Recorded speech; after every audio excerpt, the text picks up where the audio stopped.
recording.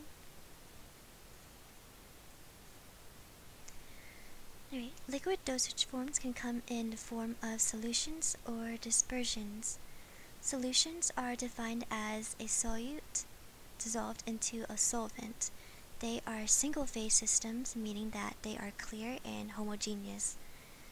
Because a solute is dissolved at the molecular level, if you were to look at a solution under a microscope, you wouldn't be able to see the separate solute and solvent particles, and these particles are going to be less than 1 nanometer in size.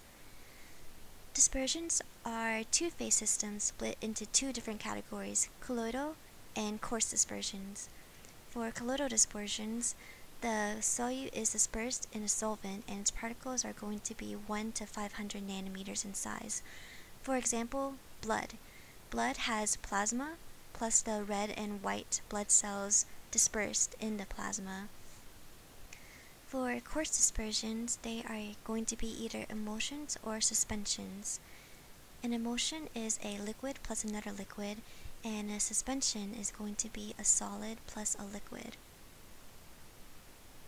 So about 20% of the drugs that are available are going to be in the form of solutions. They are the oldest dosage forms known. In a solution, the solvent should make up the largest percentage of the volume, so meaning the solvent is going to exceed the solute. Exceptions include solutions like simple syrup, USP. So this little chart just shows that there are a total of 9 different solute and solvent combinations that can be made with the 3 phases of matter, solid, liquid, and gas. So this is just traditional nomenclature of solutions. And here is the route of administrations. So oral is by mouth, topical is skin, otic is ear, ophthalmic is eye, and like she said, we're not going to really go through 6 through 8. Alright, so advantages of solutions. Solutions are really good for children and old people who have trouble swallowing. Also, solutions have a faster response rate than solid dosage forms, and this is because solutions are already in a dissolved state.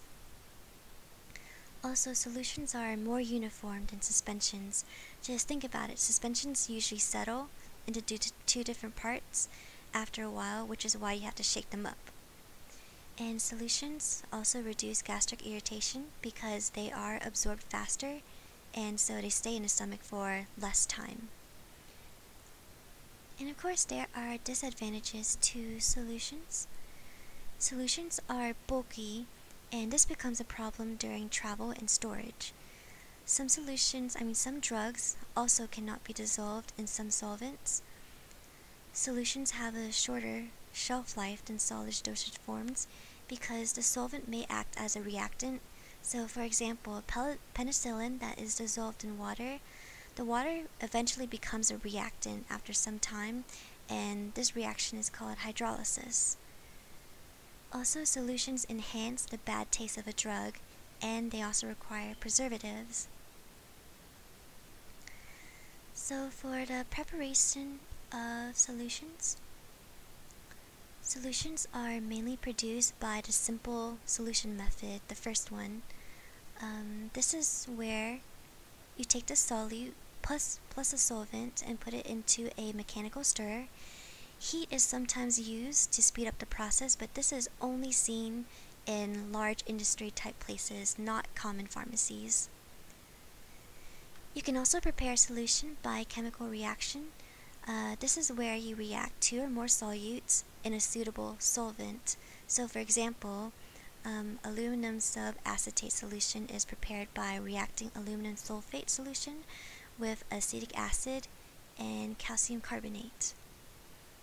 And then the third one, to prepare a solution by extraction, you would have to take some type of column packed with an oil from either a vegetable or an animal.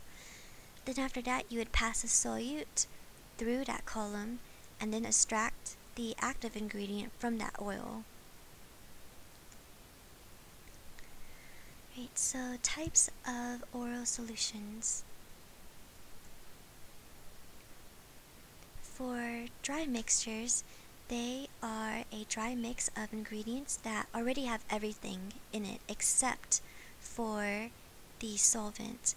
So they have the active ingredient plus the excipient and flavorings and other things, and then you just have to add the solvent at the time of reconstitution. These dry powders are going to be available either in a powder form or granules for reconstitution. And once it's reconstituted, the solution will remain stable for 7 to 14 days. An example of this would be penicillin.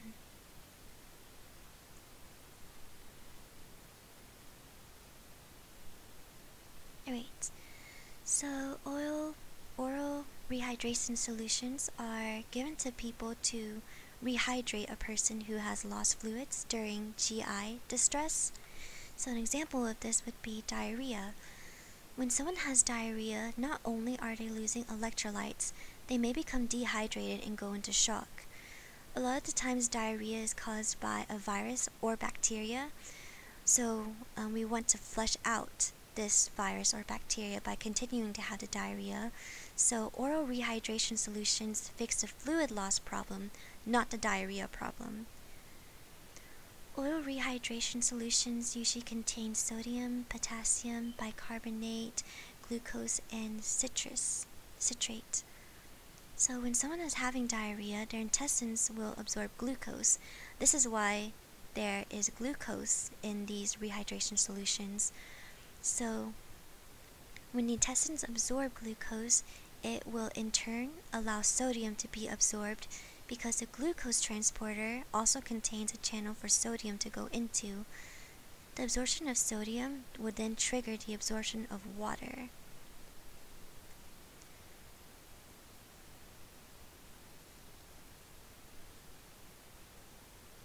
Alright, so syrups. Syrups are concentrated aqueous preparations of sugar intended to mask the bitter taste of drugs. They contain preservatives such as sodium benzoate or methylparaben. Syrups can be either non-medicated or medicated. So non-medicated syrups such as simple syrup are 85% sugar, and they can also be a syrup with a flavoring added such as cherry or orange. And then the medicated syrups are obviously going to contain a drug. So for example, the guanfenicin is a cough syrup, and Benadryl is a syrup used for allergies. So sugars are traditionally sugar-based. They are usually containing 60 to 80% sucrose, but we also see sugar alcohols such as sorbitol and propylene glycol being used. Sugar in syrups increase the viscosity of the syrup, which also aids in masking the taste of the drug, because the more viscous the syrup, the less easily it will spread over the tongue, and so the more it will mask the taste of the drug. So for diabetic patients who cannot have sugar, well, sucrose, their syrup drugs contain saccharin and aspartame for the sweetening effect. And these sweeteners do not make the syrup viscous like normal sugar does, so we'll have to use methylene cellulose and hydroxyethyl cellulose to enhance the viscosity. So compared to concentrated syrups, dilute syrups will be prone to microbial growth.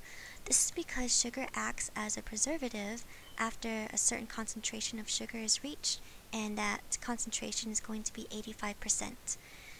So syrups with a high sugar content do not have the water available for microbial growth to occur, which is why the concentrated syrups we're going to see less microbial growth.